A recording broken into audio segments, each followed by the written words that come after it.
Halo teman Hurema, kali ini kita akan membahas mengenai review dashboard program Hurema. Sebelum memulai, Anda bisa menyesuaikan ukuran tampilan agar lebih nyaman Anda pandang. Langsung saja kita masuk ke bagian yang pertama, yaitu Global Dashboard. Di bagian Global Dashboard ini, Anda akan disajikan berbagai macam infografis mengenai kepegawaian di perusahaan Anda secara global. Yang pertama, di sini ada info total pegawai. Kemudian ada rata usia pegawai, kemudian ada rata service length atau rata lama bekerja pegawai di perusahaan Anda. Selanjutnya, di sini ada informasi pengajuan pegawai. Di sini, fungsinya untuk mengingatkan Anda apabila ada pengajuan-pengajuan yang belum diverifikasi, maka di sini akan berwarna merah. Pengajuan apa saja? Yang pertama ada pengajuan cuti, ada pengajuan izin hari kerja, ada pengajuan lembur, dan ada pengajuan dispensasi. Apabila semua pengajuan tersebut telah diverifikasi, maka kolom di sini akan berubah menjadi warna biru. Selanjutnya, di bagian kanan ada lulusan pegawai atau jenis tingkat pendidikan, kemudian ada jenis pegawai, kemudian ada persentase gender pegawai, kemudian ada chart jumlah pegawai per lokasi, kemudian ada jumlah pegawai per golongan, dan ada grafik tingkat kepuasan pegawai. Apabila data-data kepuasan pegawai sudah dikumpulkan atau disubmit oleh pegawai, grafik ini akan membentuk suatu garis yang bisa kita analisa kepuasan pegawai seperti apa terhadap perusahaan kita. Kemudian, di bagian bawah akan lebih berfokus terhadap performa pegawai. Di sini ada filter tanggal yang wajib Anda isi sebelum menampilkan infografis performa pegawai. Sedangkan filter di sebelah kanan tidak wajib Anda gunakan apabila memang tidak perlu. Kemudian, info di sini ada rata hari kehadiran pegawai, kemudian ada chart alasan tidak disiplin pegawai yang akan menampilkan persentase, alasan, atau faktor yang membuat pegawai itu tidak disiplin. Kemudian, ada chart kedisiplinan pegawai yang akan membandingkan persentase antara tingkat kedisiplinan dengan tingkat ketidakdisiplinan.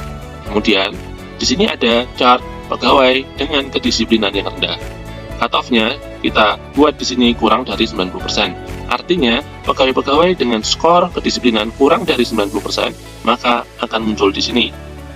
Oke, di bagian bawah ada rata performa capaian KPI bulanan. Di bagian bawahnya lagi ada rata performa capaian KPI harian. Di sini Anda bisa melakukan analisa performa KPI secara global di perusahaan Anda. Nah, dari berbagai macam informasi yang tersedia di bagian Global Dashboard ini, Anda bisa melakukan analisa, mengevaluasi, dan melakukan perencanaan strategi kebijakan perusahaan Anda. Yang kedua, ada Personal Dashboard. Personal Dashboard ini berbeda dengan Global Dashboard. Personal Dashboard akan menampilkan infografis lebih spesifik per pegawai. Sedangkan Global Dashboard, infografisnya secara menyeluruh semua pegawai. Oke, di sini kalian hanya perlu melakukan pemilihan kode pegawai. Setelah terpilih, maka akan muncul grafik-grafik dan info seperti ini. Yang pertama ada informasi usia pegawai, informasi service length atau lama bekerja, kemudian ada grafik tingkat kepuasan personal pegawai. Sama seperti bagian Global Dashboard, apabila pegawai ini sudah melakukan beberapa kali submit tingkat kepuasan, maka akan membentuk suatu garis yang bisa kita analisa apakah cenderung naik, fluktuatif, ataupun turun. Kemudian juga ada foto pegawai di sebelah sini ya. Untuk bagian bawah, di sini kita bisa memilih tanggal periode yang bisa kita gunakan untuk memfilter performa pegawai dan performa status kehadiran. Kemudian ada performa pencapaian KPI. Dikarenakan di sini belum ada data yang dimasukkan, maka di sini blank. Jika sudah ada data, maka akan tampil grafik yang bisa Anda gunakan untuk menganalisa. Selanjutnya, di sini ada rangkuman kehadiran. Sesuai dengan namanya, di sini berisi dengan rangkuman-rangkuman kehadiran pegawai yang disajikan dalam bentuk tabel dengan kalkulasi otomatis dan juga deskripsi yang informatif. Antara lain di sini ada informasi berapa hari masuk kerja, berapa hari libur kerja, berapa hari izin kerja, berapa hari cuti kerja, dan berapa hari absen kerja yang dilengkapi dengan info tanggal per kolomnya. Kemudian ada informasi mengenai berapa hari lembur kerja, berapa jam lembur kerja, dan penjabaran mengenai tingkat kedisiplinan pegawai, yaitu ada berapa hari mereka disiplin, berapa hari mereka datang terlambat, berapa hari mereka pulang awal, berapa hari terlambat dan pulang awal, berapa hari tidak presensi pulang, berapa hari terlambat dan tidak presensi pulang. Anda seperti biasa juga bisa melakukan filter di sebelah sini. Kemudian ada detail data presensi. Berbeda dengan rangkuman kehadiran, di bagian detail data presensi, Anda bisa melihat detail data presensi per pegawai per tanggal dengan lebih spesifik.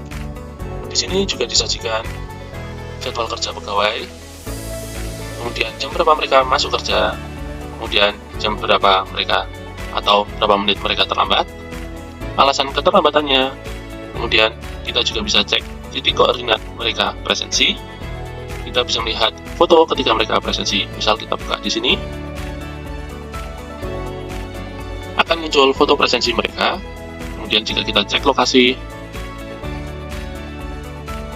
akan muncul titik lokasi mereka ketika melakukan presensi. Nah, info-info ini bisa kita gunakan untuk random checking kepada mereka agar mengurangi tingkat potensi kecurangan yang bisa saja terjadi. Kemudian ada rencana aktivitas, kemudian jam berapa mereka pulang kerja, kemudian berapa menit mereka pulang awal, kemudian ada alasan kenapa mereka pulang lebih awal dari jam seharusnya, kemudian ada titik koordinat user pulang dan foto pulang, kemudian ada dokumen yang dilampirkan dan laporan aktivitas, serta dispensasi jika ada. Kemudian menu selanjutnya adalah overtime.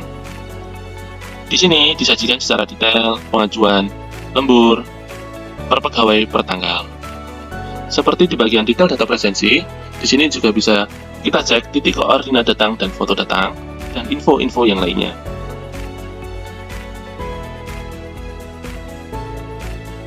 Kemudian, selanjutnya ada bagian work leave.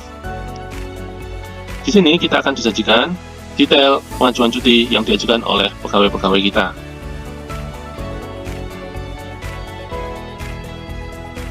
Di sini kita juga bisa cek dokumen pendukung yang dilampirkan oleh pegawai ketika mengajukan cuti. Kemudian ada work permit atau izin kerja, sama seperti work leave. Di sini juga disajikan detail data pengajuan izin kerja. Kemudian selanjutnya ada data libur mandiri. Data libur mandiri adalah data pengajuan libur para pegawai yang kita atur jadwalnya bersifat fleksibel sehingga mereka bisa memilih libur secara dinamis. Kemudian ada pengajuan dispensasi. Di sini Anda bisa melihat detail data pengajuan dispensasi presensi pegawai. Dispensasi adalah suatu bentuk permohonan keringanan terhadap status indisipliner presensi reguler yang diajukan oleh para pegawai. Kemudian ada laporan KPI. Di sini Anda bisa melihat detail laporan KPI per tanggal per pegawai, serta Anda bisa mengecek file-file yang dilampirkan dan juga laporan capaian serta kendala KPI, serta terdapat persentase penilaian capaian KPI. Di sini Anda juga bisa melihat rangkuman berapa KPI yang sukses, berapa KPI yang capaiannya baik, berapa KPI yang capaiannya jelek, berapa KPI yang capaiannya gagal, dan berapa rata persentase capaian KPI. Selanjutnya ada capaian KPI. Berbeda dengan laporan KPI, capaian KPI akan menampilkan informasi capaian per jenis KPI, bukan per tanggal dan bukan per pegawai, tetapi akumulasi per jenis KPI-nya. Ya, di sini bisa kita lihat ada kendalanya apa, laporannya berapa, dan rata capaiannya. Kemudian ada survei kepuasan pegawai yang menyajikan detail data tingkat kepuasan pegawai terhadap perusahaan kita. Kemudian ada feedback pegawai, ini seperti survei kepuasan pegawai, tetapi untuk feedback pegawai ini bisa diisi kapan saja, sedangkan survei kepuasan pegawai biasanya hanya bisa diisi 1 kali sebulan. Kemudian ada laporan dugaan kecurangan. Di sini Anda bisa melihat laporan-laporan kecurangan atau pelanggaran yang dilaporkan pegawai Anda terhadap pegawai yang lainnya. Terakhir, ada data pegawai. Di sini akan disajikan detail data pegawai mulai dari identitas, jabatan kerja, dan juga yang lainnya secara lengkap.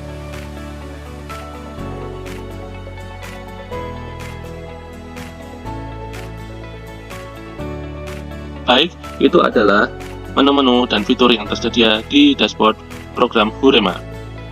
Dengan dashboard ini, Anda bisa menganalisa dengan lebih baik, lebih cermat dan teliti, dan mempunyai pertimbangan-pertimbangan untuk membuat kebijakan dengan lebih matang.